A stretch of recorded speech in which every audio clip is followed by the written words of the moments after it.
When do they lose it? Yeah, when do they lose that spiritual connection? Is it possible for a baby to keep the strength of that connection? Like, is it something that the parents can do to ensure that the baby does not lose that? Did you snow in my class? Wake up, Mr. West! Wake up, Mr. West! Mr. West! Mr. West! So, I just made a whole video, but I wanted to do this video over again because as I was listening to my video, my husband was commenting on it, and I was like, this would be a great opportunity to just have this discussion with him because he had a lot of good things to say about the situation or whatever. But I just had a lot of questions. Well, questions, you know, a lot of questions. And somebody else might have the same questions or whatever. But anyways, I'm pretty sure I'm not the only person who's had the experience that their child was playing with the angels or whatever. Why is it that the baby can see it but you can't? Well, I think that this is because babies are the most vulnerable, yet the most strongest. I say they're strong because they have a strong connection to their higher self, simply because that's where they just came from, you know? And so because that's where they just came from, they can still see other spirits and beings from different dimensions and stuff like that, and they can still in some way communicate with them, you know, versus them just now coming to this realm of reality and they have to learn our language, the way that we communicate here. And so that's what makes them vulnerable, because if the baby came to this realm of reality vibrating low, then they can't verbally communicate to you that another low vibrational spirit is trying to attack them, or they can't communicate to you that, hey, I see your loved one and they're trying to say X, Y, and Z to you. They can't communicate that because they're babies and they're new to this realm of reality and they have yet to learn how to communicate here. I feel like that's why the world shapes itself around babies and not the other way around. If you ever think about a baby, when a baby gets here, everything is shaped around it.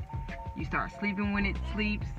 And I feel like by the world shaping itself around the baby and not the baby shaping itself around the world, that's just a glimpse into how free your spirit is and wants to be. Like, babies are the freest spirits because they just do. They don't ask for permission. They don't try to learn the ropes when they get here. Eventually they do, because they start to get indoctrinated by the people of the world, people who have already been in this world and have had experience. So they start being taught, this is what you do, this is what you don't do. But initially, they just go with the flow. They just do whatever it is that they want to do, you know? And then what do people say about babies? Oh, they don't know no better. No, they don't know indoctrination. They don't know rules. They don't know the ways of this realm of reality. All they know is to be free and do as they please. And so it's us who act as Saturn in babies' lives and place that restriction there, those boundaries and everything, and lessons. We now return to your regular programming. We were just talking about if babies could talk. Like, if babies could talk, imagine what they would be coming out saying. Right. You know what I'm saying? I was talking about how babies are the most vulnerable because of lack of communication skills. However, they're the strongest because they still have that spiritual connection. Like, their spiritual connection to their higher self is so strong. That's how babies are able to see the angels. Like, that's how they, you know how people say, oh, babies, when they be looking up and they be smiling, thought that they're playing with the angels. They may just be playing with an ancestor, a loved one, or even their own spirit guides, you know, or somebody that they know from the spirit world. And that's why I say that they are the strongest. But what makes them vulnerable is that they don't know how to navigate in this world. You know what I'm saying? Right. So it's like, and my question was, where do they lose it? Like, when do they lose it? Yeah, when do they lose that spiritual connection? Is it possible for a baby to keep the strength of that connection? Like, is it something that the parents can do to ensure that the baby does not lose that? You know what I'm saying? Because, like, remember when I was telling you about how both of us had a headache that day. Do you remember? It was a spirit, and I told, because you was laying on the couch asleep. Then our baby, he was looking over at the corner or whatever, and I was like I had a banging headache. I never had a headache that bad. It was like super intense, like almost like somebody was pressing down on my head or whatever. And I looked at my baby, and I'm like, what is he looking at? I kept looking over at the corner. I said, oh my goodness, he looking at us. It's a spirit over there in that corner, because you had just, either you woke up or I woke you up. I think I woke up. Yeah.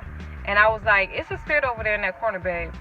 And then you was like, why you see that? I said, because because the baby looking over there at the corner, it's got to be a spirit over there. And I think it's, later on I put 2 and 2 together that spirit was causing that headache, causing that pressure, because I don't think that spirit had good intentions. I don't think it was a positive spirit. I think it was a low vibrational spirit. Well, that motherfucker is out of there now. No, it's out of there now. I just think that had it not been for our child, our son, right.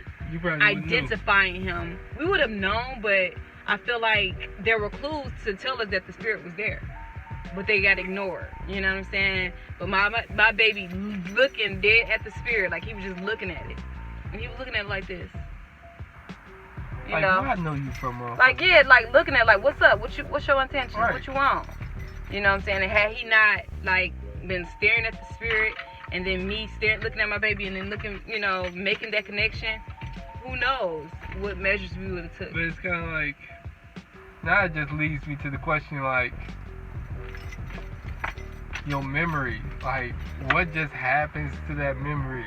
Like, when you, why does it get lost? Why does it get lost? The experiences from past lives? No. Just when you were coming into,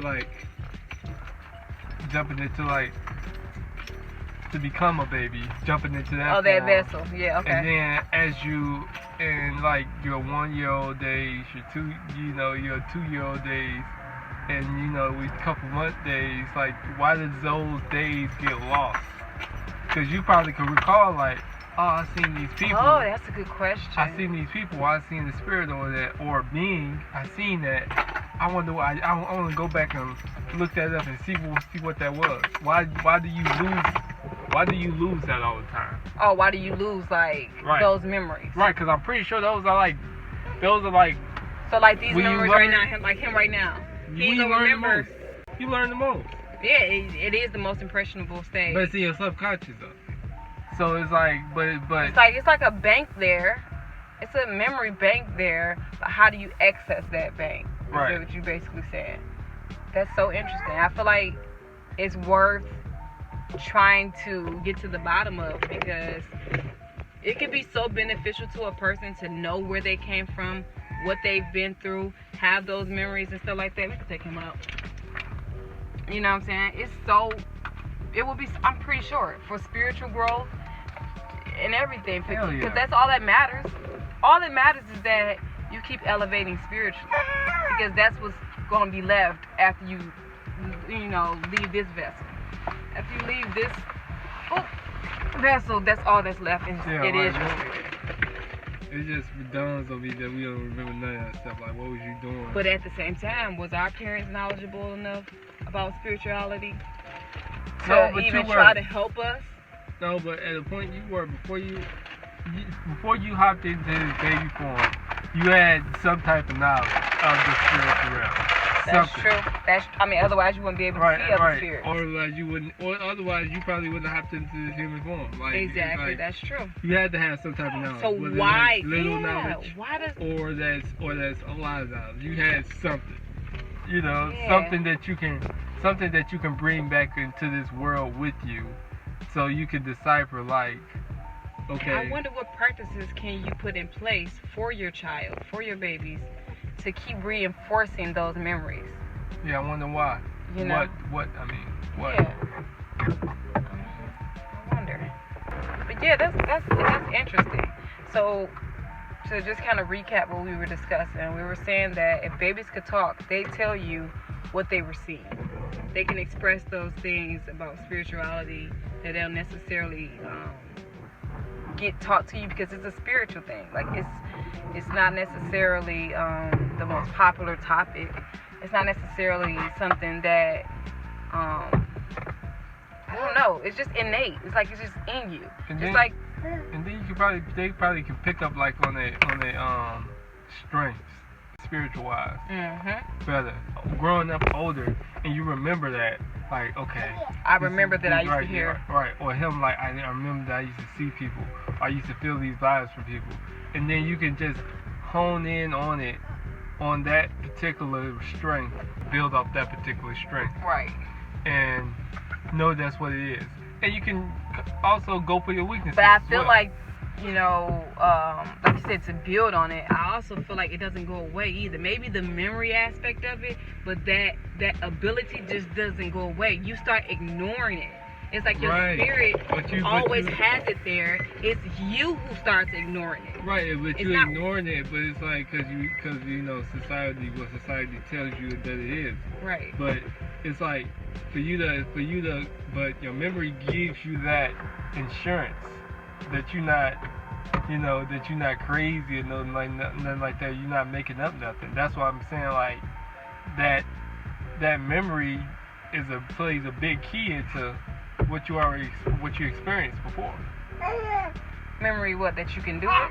No, or that you saw what you saw, or that you heard what you heard. Oh, it's like a reinforcement thing. Yeah, it's like reinsurance. Yeah, I definitely agree with that. I also feel like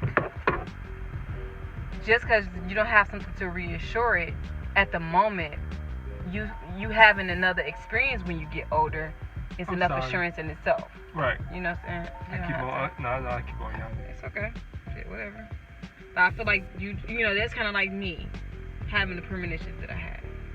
It's like, what if I clearly been having these motherfuckers since I was a kid. Right. Because remember I told you about the entire dream came to pass when I was in the club that night. And I know I've been having that dream from like probably about 6 to like 13. Like kept having that dream, and then it came to pass when I was like 19. You know what I'm saying? And so, and then now with me paying attention to that clairvoyance, to paying attention to my premonitions, it's like I'm able to pick up on them more and more and hone in on them. I feel like by me not necessarily practicing that my entire life, or even having that knowledge for real that I knew how to do that, does not like weaken that belief in it. You know what I'm saying? Nobody necessarily was like, oh yeah, you used to do X, Y, and Z when you was a kid. You know what I'm saying? However, just me having that experience again, it's just like, whoa, I'm pretty skilled in this area. Like this flows naturally for me.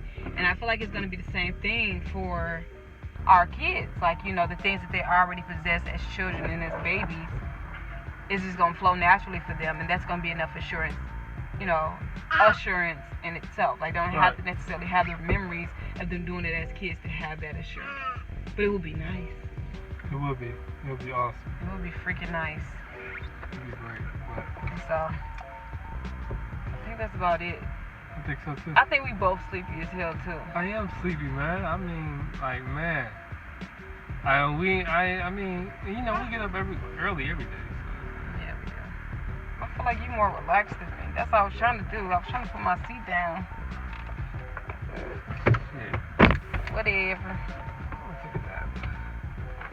Alright, what did Well, I'm gonna say, if you enjoyed what we were just discussing, I think I'm gonna post the other video too, where I was recording by myself, that even sparked this conversation. But if you enjoyed what we were discussing, if you have any answers to these questions that we have, if you got more questions that we all can discuss to get to the bottom of this, or any insight to add to what we were just discussing, then do so. That would be greatly appreciated. Make sure to like, share, comment, all of that.